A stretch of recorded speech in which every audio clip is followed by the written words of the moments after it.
नमस्कार माझ्या गोड मैत्रिणींनो, कशा आहात आपण सगळ्याजणी. तर आपल्या सगळ्यांचं पुन्हा एकदा स्वागत आहे नवीन एका व्हिडिओमध्ये. तर माझ्या मैत्रिणींनो, म्हणजे ज्या काही वर्किंग मदर्स आहेत, म्हणजे जॉबला जाणाऱ्या ज्या आपल्या आया आहेत, तर त्यांच्यासाठी एखादी हप्त्यामध्ये एखादा जर हॉलिडे आला, सणासुदीची एखादी सुट्टी आली ना, तर त्यांच्यासाठी तो एक बोनसच असतो, हो की नाही. म्हणजे कसं ना, आपल्याला सॅटर्डे संडेला तर आपली कामं आपण करतच असतो आणि एखादी जर कामं राहिली तर आपण ती पुढच्या सॅटर्डे संडेवर ढकलतो. पण मध्येच जर एखादी सणाची सुट्टी आपल्याला मिळाली ना, तर आपल्याला इतका आनंद होतो ना, कारण की तेवढाच एक एक्स्ट्राचा टाईम आपल्याला आपल्या बाळासोबत किंवा कुटुंबासोबत स्पेंड करण्याचा एक चान्स मिळतो. त्याचबरोबर घरातली सुद्धा जी काही पेंडिंग कामं आहेत तीसुद्धा आपण करतो, हो की नाही. तर खरंच आता बऱ्याच जणींना तुमच्यापैकी नाताळाची उद्या सुट्टी असेलच, 25 डिसेंबरची. तर मलासुद्धा आहे. तर खरंच खूप छान वाटत आहे, कारण की एक दिवस सुट्टीमध्ये आलेली आहे, तर त्याचा छान असा पुरेपूर आनंद आणि फायदासुद्धा मी करून घेणार आहे. तर ऑफिसवरनं येतानाच बरीचशी भाजीपाला म्हणू नका किंवा फळभाज्या, फळ हे सगळं मी घेऊन आली होती. जे काही संपलं होतं ते थोडंफार आणलं होतं. त्याचबरोबर काही फळंसुद्धा मी आणली होती. तर ती फळंसुद्धा मी धुवून सुकवून अशा पद्धतीने ह्या टोपलीमध्ये भरून ठेवलेली आहे. म्हणजे आमची ही फ्रूट बास्केटच आहे. ही मी डीमार्टमधनं घेतली होती 99 रुपयाला. खरंच खूप छान आहे. पण आता मी थोडीशी एक मोठी फ्रूट बास्केटसुद्धा घेणार आहे तुमच्यासोबत. ते सुद्धा मी नक्की शेअर करेल. थोड्याशा मिरच्या आणि कढीपत्तासुद्धा आणला होता, तर ते सुद्धा छान क्लीन करून मी सुकायला ठेवून दिलं. आणि यावेळेस मी आणली आहेत 2 किलो गाजरं. कारण की लास्ट व्हिडिओमध्ये तुम्ही ऑलरेडी बघितलं असेलच की 2-3 वेळा आम्ही गाजराचा हलवा केला होता. आणि आता सीझनसुद्धा सुरू आहे मैत्रिणींनो. या सीझनमध्ये जेवढ्या फळं येतात ना मार्केटमध्ये, त्यांना चव जी आहे ना ती अप्रतिम असते. अगदी खूप चवीला सगळ्याच गोष्टी ह्या सीझनमधल्या खूप छान लागतात. त्यामुळे म्हटलं आता सीझन आहे तोपर्यंत आपण जास्तीत जास्त गाजराचा हलवा, फळं, पालेभाज्या हे सगळं खाऊन घेऊया. तर मी 2 किलो गाजरं आणली होती आणि ही गाजरं आहेत ना, मी अजिबात खिसत बसली नाही. कारण की ही गाजरं खिसत बसली असती ना, तर अर्ध्या तासापेक्षा जास्त वेळ माझा त्यातच गेला असता. त्यामुळे मी यावेळेस काय केलं, गाजरं जी आहेत ना, पाणी न वापरता 2 कुकरच्या भांड्यांमध्ये ती ओतली आणि त्या कुकरमध्ये खाली थोडंसं पाणी ओतलं आणि 4 शिट्ट्या काढून घेतल्या. आणि कुकर पूर्ण थंड झाल्यानंतर मी ते गाजरं जी आहेत ती मॅश केलेली आहेत. पुढे तुम्हाला मी दाखवेलच. तर मार्केटमधनं येता येता मी काही आवळेसुद्धा आणले होते, मिरच्यासुद्धा आणल्या होत्या पोपटी रंगाच्या. तर आई म्हणाल्या की आपण आता आवळ्याचं लोणचं आणि मिरचीचं लोणचं करूया. तर सुरुवातीला मी तुमच्यासोबत आवळ्याचं जे काही लोणचं आहे त्याची रेसिपी थोडक्यात तुमच्यासोबत शेअर केलेली आहेच. तर आता इकडे आई मस्त मिरचीचं लोणचं करत आहेत. लिंबाचं लोणचंसुद्धा आईंनी केलं होतं, तर ते सुद्धा आता संपलंच आहे. तर आई म्हणायला आपण थोडं आता ह्या दोघांचं लोणचं बनवूया आणि बघूया कसं होतं ते.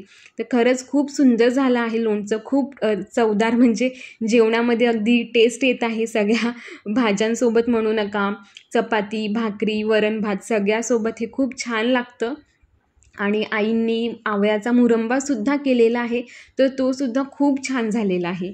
तर बघू शकता इकडे माझं म्हणजे मिरच्याचं लोणचं झालं, तोपर्यंत इकडे कुकरसुद्धा थंड झालेला आहे आणि इतका सुंदर कलर याचा आहे तसाच राहिलेला आहे. कारण की मी टोपामध्ये म्हणजे भांड्यामध्ये त्या अजिबात पाणी नव्हतं ओतलं कुकरच्या. तर हे जे सगळं मिश्रण आहे आपल्या गाजराचं मॅश केल्यानंतर मी 2 चमचे तूप ॲड केले एका कढईमध्ये.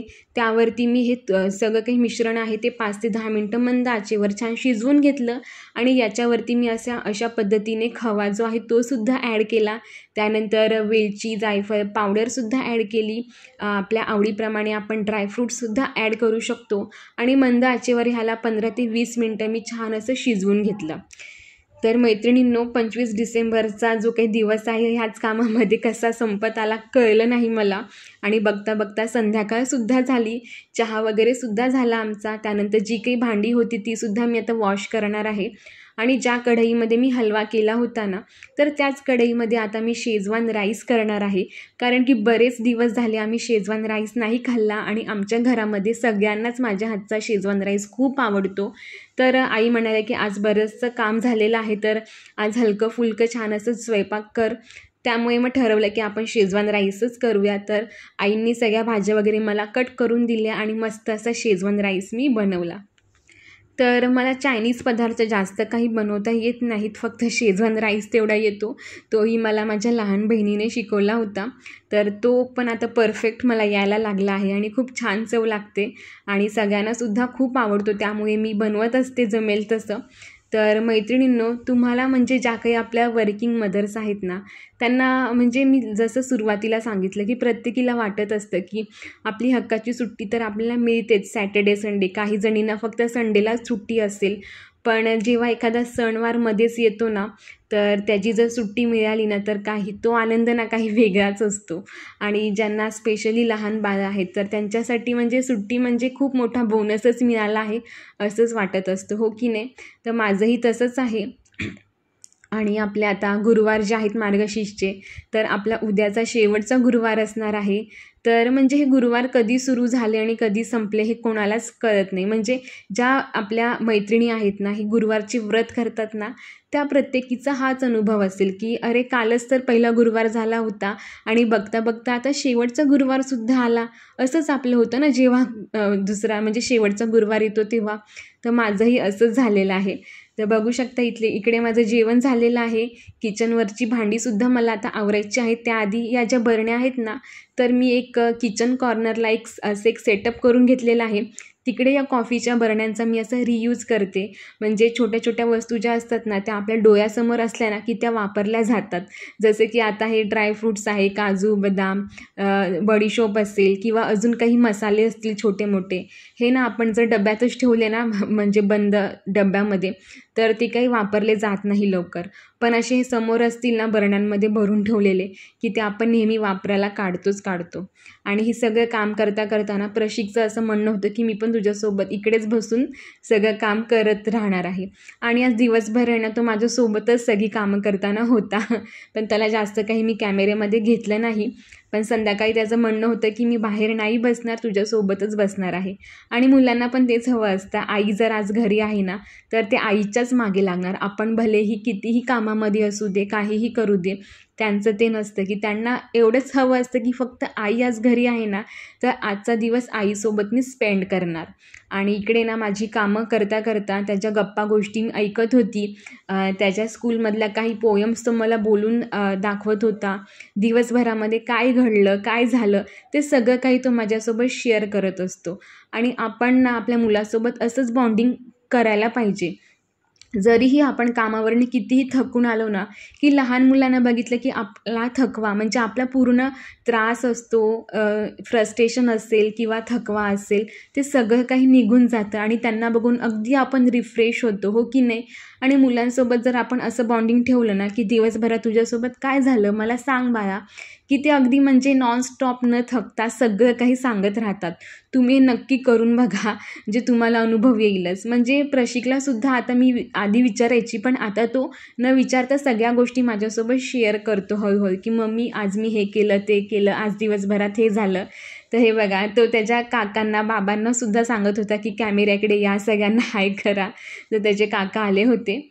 आणि उद्या आहे आपला मार्गशीर्ष महिन्यातला शेवटचा गुरुवार, तर त्याची तयारीसुद्धा मी आजच रात्री करून ठेवली. म्हणजे उद्या माझा उपवास आहे, तर साबुदाणेसुद्धा मी भिजवले. त्यानंतर जे काही तांबे पितळेची भांडी होती, दिवे होते, ते सुद्धा स्वच्छ लख्ख करून पुसून ठेवून दिले. आणि त्यानंतर किचन ओटासुद्धा मी सगळा क्लीन करून घेतला. तर हे सगळे कामं झाली ना, तर खरंच खूप रिलॅक्स वाटतं, फ्री माइंड होतं सगळं काही. आणि जेवण वगैरे सगळं काही आमचं झालेलं आहे आता, म्हणजे बनवून झालेलं आहे. आता जेवायला बसायचं आहे. तर इकडे मिस्टर आहेत, ते येऊन बघून गेले मला. तर त्यांचंही असं सुरू असतं मध्ये येऊन काय ना काहीतरी बोलून जाणं, जेव्हा कॅमेरा चालू असतो तेव्हा स्पेशली. तर आमचं जेवण वगैरे झालं आणि आज दुपारी हलवा केला होता. तर सगळ्यांसाठी म्हटलं जेवणानंतर काहीतरी स्वीट असं आपण घेऊया. तर त्यानंतर छान सगळ्यांसाठी मी हलवा दिला खायला. आणि त्यानंतर मी किचनमध्ये आली भांडी घासायला. छान पटापट भांडी वगैरे घासली. आणि त्यानंतर मला आता उद्याची थोडी पूर्वतयारी करायची आहे. हो बाळा, झाली भांडी. हे बघा, मी इथे रेकॉर्डिंग करत आहे व्हॉइस ओव्हर. तर आता बाळ येऊन मला मध्ये डिस्टर्ब करेल, तर प्लीज त्याचा आवाज थोडासा इग्नोर करा किंवा एन्जॉयसुद्धा करा. तर किचन ओटा छान क्लीन करून झाला, मस्त किचन माझं आवरून झालं, भांडी झाली. आणि आता मी जात आहे हॉलमध्ये, कारण की उद्याची मला तयारी करायची आहे. तर इथे थोडंसं मी उद्यासाठीचं सेटअपसुद्धा करून ठेवलं, तिकडची जागासुद्धा क्लीन करून घेतली मी आणि जी काही भांडी मी घासली होती तीसुद्धा तिकडेच मी सगळी स्वच्छ पुसून ठेवलेली आहेत. त्याचबरोबर दिव्यामध्ये मी वातसुद्धा लावून ठेवलेली आहे. तर अशा प्रकारे उद्याचीसुद्धा मी अर्ध्यापेक्षा जास्त तयारी करून ठेवलेली आहे मैत्रिणींनो, कारण की उद्या ऑफिससुद्धा असणार आहे आणि ऑफिसला जाण्याआधीच मी पूजा जी आहे ना ती मांडून ठेवते, कारण की दिवसभर लक्ष्मीचा जो काही वास आहे, अस्तित्व आहे, पावित्र्य आहे ते पूर्ण आपल्या घरामध्ये राहतं आणि घरातलं वातावरणसुद्धा अगदी पॉझिटिव्ह राहतं. त्यामुळे मी दिवसा म्हणजे अगदी सकाळीच पूजा जी आहे ना ती मांडून ठेवते. तर बघू शकता सगळं साहित्य मी इकडे आणून ठेवलेलं आहे जे मला उद्या लागणार आहे, म्हणजे उद्या माझा बराचसा वेळ वाचेल आणि इतरसुद्धा कामं करायला मला वेळ मिळेल. तर खूप छान वाटलं, आज बऱ्यापैकी कामं माझी झालेली आहेत. आणि मैत्रिणींनो, मार्गशीर्ष महिना ना हा माझ्यासाठी खरंच खूप खास आहे, कारण की माझ्या ऑफिसचा पहिला दिवस होता ना, त्या दिवसापासून मार्गशीर्ष महिना सुरू झाला होता आणि ऑफिसचा पहिला दिवससुद्धा मी तुमच्यासोबत शेअर केला होता. खूप छान गेला होता माझा ऑफिसचा पहिला दिवस.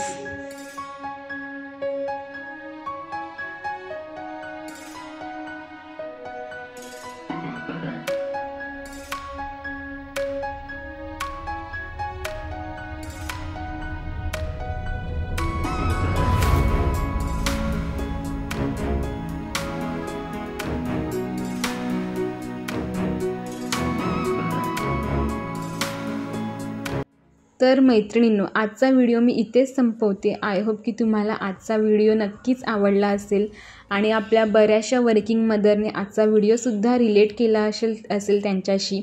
तर चला भेटूया येणाऱ्या छान अशा व्हिडिओमध्ये. तोपर्यंत सगळ्यांनी आपापली काळजी घ्या. भेटूया अशाच एका छान व्हिडिओमध्ये. बाय.